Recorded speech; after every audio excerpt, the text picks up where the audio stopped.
Ladies and gentlemen, I hope you're ready because the new 2.6 livestream that just aired isn't just your usual livestream. It might actually end up being a turning point for Wuthering Waves as a gacha game. Now the question is, will that be for better or for worse? Let's dive right in. Septimon's hunt is here. Preparations for war against the Black Tide are underway, and 2.6 will see us fighting against it with the aid of Augusta and Iuno. However, there seems to be a bit of foreshadowing here regarding Iuno and the prophecy she's seen, implying that there's something extremely wrong with what's about to happen in the future. What could this prophecy be? We don't know, but we're definitely going to find out in the upcoming patch. I am very pleasantly surprised to see another version patch that brings us 2 main story acts.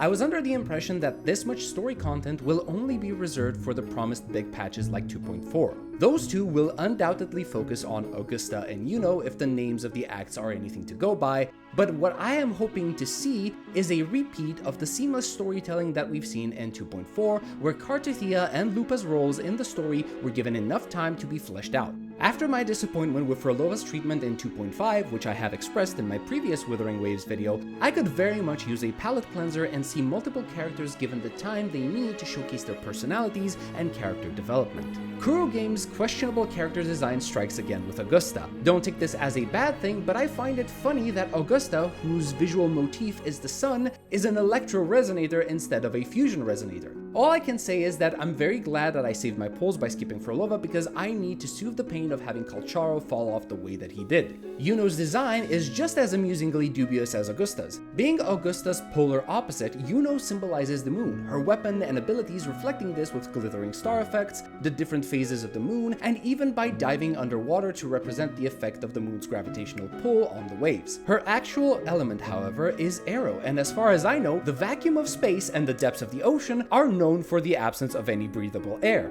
When I heard that a new zone would be added, I was expecting it to be just as small as what was brought to us with 2.5's Fabricatorium of the Deep. That doesn't seem to be the case, however, as the Sanguis Plateaus seem to be a much larger area with quite a bit of verticality in its exploration. While it doesn't look like it will be as large as Septimont, it's still a pleasant addition to the game, especially at night when the entire environment seemingly comes to life. The Sanguis Plateaus will be home not just to new echoes we can add to our databank, but to new dangerous enemies as well. I will take a bullet for this thing. I am very happy to see the False Sovereign boss, as I feel that up until now, we've been lacking a bit when it comes to presenting the Black Tide as a more physical manifestation rather than just as a corrupting plague that infects people. While I won't be complaining about the addition of new nightmare versions of echoes, I do have to ask purely out of curiosity, what is the point of adding nightmare versions of 1 cost and 3 cost echoes? Considering that the only echo we can summon is the one in the topmost slot, and usually that's reserved for 4 cost echoes due to them having the most powerful abilities, I have to wonder if there's ever going to be a situation in the future where we would actually want to replace them with a 1 or 3 cost echo. Personally, I don't see this happening, so the only other option I can think of where these echoes would be useful is if they allowed us to summon more than just 1 echo per character, which I also don't really see happening because that would change a core gameplay mechanic and would require further rebalancing of already existing content to make up for the extra bout of damage. So again, I ask, what is the point? Because if it's just a cosmetic thing and it won't actually serve a purpose for the players, I do think this is a bit of misplaced effort that could potentially be applied somewhere else. By the way, if you're enjoying this video and want to stay on top of WuWa updates, consider dropping a like on the video and hitting that subscribe button. It really motivates me to keep going, and it also helps with bringing my content to others who might find it interesting. Now, allow me a singular moment to bask in this feeling because the predictions I've had in my previous video have now been proven to be true. Ever since 2.5's addition and Frolova's 3-piece echo set, I was suspecting that Kuro would continue implementing sets such as these, and I am happy to see I was proven right again. That, and I also thought Nightmare Nests would be a great feature that needs to be implemented in every future version going forward, and lo and behold, that is exactly what is happening with the new Sonata sets specifically designed for Augusta and Iuno. Hey you. Have you ever played Orcs Must Die? Well, I hope you're ready for Discords Must Die because that's what we are getting. Now, I will be honest, this was not on any of my bingo cards, and I'm very happy to see that this event is something that, at least to my knowledge, hasn't been done in any other gacha game before. No, I am not counting Genshin's Theater Mechanicus, as the event was pretty bare bones, whereas WuWa's Title Defense Simulator seems to be a much more fleshed out game mode. There are many other events coming with version 2.6. There are puzzle events, exploration events, and even a special daily login event with Iuno, where you get to watch the night sky together with her and unlock lunar phases, which will give you not just astrites, but also buffs that can be used in exploration. As to what kind of buffs you'll be able to get, we'll find out once the version is live. Kuro Games continues to prove that they are the premier gacha developer when it comes to offering players good quality of life changes. The gallery will get a weapon tab with version 2.6, while an echo tab and more lore-related content will come to the game in future updates. One-click collection is finally coming to the game. No more will you have to slowly click through the event rewards or achievements to get your precious astrites. From now on, it's going to be a one-click done deal, and I am all here for it. And still, there's more. Graphical and shortcut optimizations for PC, new floors for Tower of Adversity, bringing additional rewards,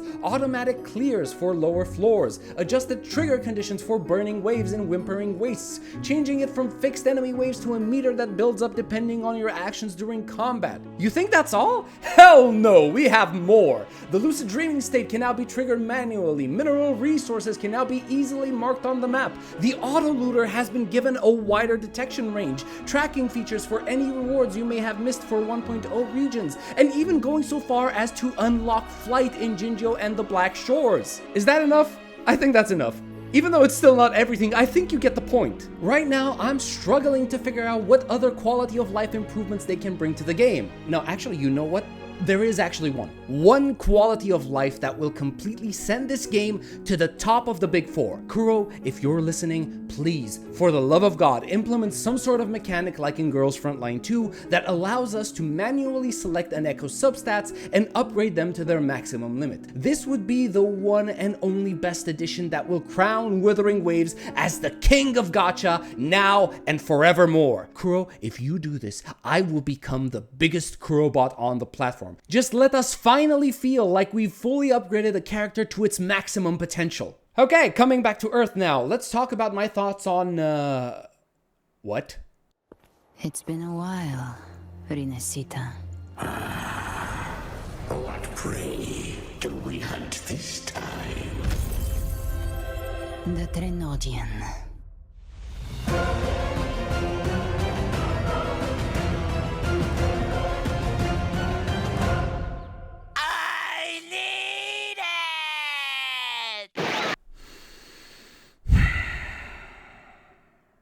Kuro, for the love of all that is holy, you need to stop making so many characters that I want to pull for. I do not have enough money for this. My wallet is already screaming thanks to Augusta and Iuno. I had to skip Lupa because I did not have enough currency. Do you want me to sell my soul? Is that what you want?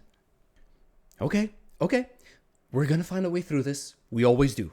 Now then, getting back on a more serious topic, we need to talk about the elephant in the room. The announcement that flying will not be a mechanic in future versions starting with version 3.0. This could have some very interesting implications going forward. Apparently, this decision was made by taking into account design and gameplay differences across regions, and while that may very well be true, we could be heading into an undesirable direction with exploration. Bear with me for a bit, I will explain exactly what I mean. The truth of the matter is that flying is a fun and very efficient mechanic when it comes to reducing the time you spend running across the map. I personally enjoy flying quite a bit, more so than any other exploration mechanic I've encountered in gacha games so far. However, even though I am biased in favor of it, I am very confident in saying that I can put my bias aside and be as objective as possible in my upcoming analysis. Fun and efficiency aside, there is a downside to having flying so easily accessible in an open world game. Since it allows you to blaze through areas at lightning fast speeds, you are not given enough time with a region to develop a sense of permanence in your mind. I am having trouble recalling many zones from Renacita and Septimont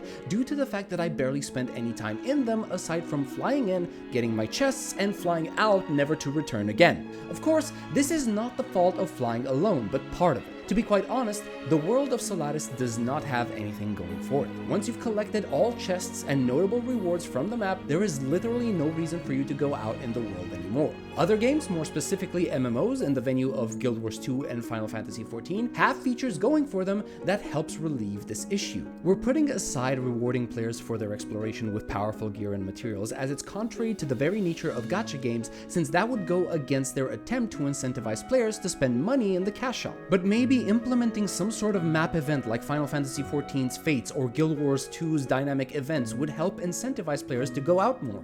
But that's only a side note. Going back to flying, however, even though it contributes to a player not fully experiencing the open world, it does offer a lot of convenience, which will result in many players feeling a lot of friction once they will no longer be able to access it. This might also have another unintended effect. Remember the traversal convenience offered by Cantarella and soon by Iuno? I remember seeing a lot of arguments from the community saying that traversal power creep is not a thing in Wuthering Waves like it is in Genshin Impact because everybody has access to flying. An argument that I wholeheartedly agree with. But now that we have confirmation that flying will not be a mechanic in future regions, the potential for traversal power creep, note that I'm saying potential and not certainty, is now getting closer to being realized. I'm just saying this as a way to bring attention to this possibility because whether we like it or not, we're still playing a gacha game and all gacha games want is to squeeze players for as much money as possible. Yes, Wuthering Waves has been on the more player-friendly side of things, which is precisely the reason we should remain vigilant and not allow it to slip up into similar practices as its competition. I mean, we've recently had a pretty big HP inflation issue with the latest Wuthering Waves reset, and it seems we might be going down a route of hyper-specialized premium supports in the form of Iuno and how her outro skill heavily buffs Augusta.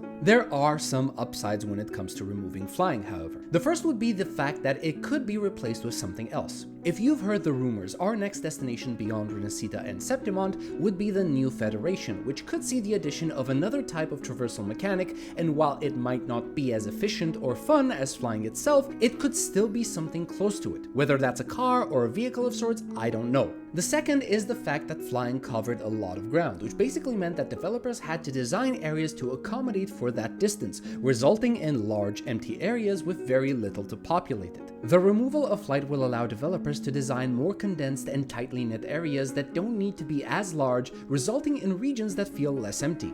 The third would be allowing you as the player to become more intimate with the region you are exploring. Flying above an area, easily avoiding all obstacles, will not allow you to get a good feel for it. Going through it, from the ground up, lets you get that much better acquainted with a new zone because you're not actually skipping over it but experiencing it firsthand, whether it's by enjoying its scenery or overcoming its obstacles.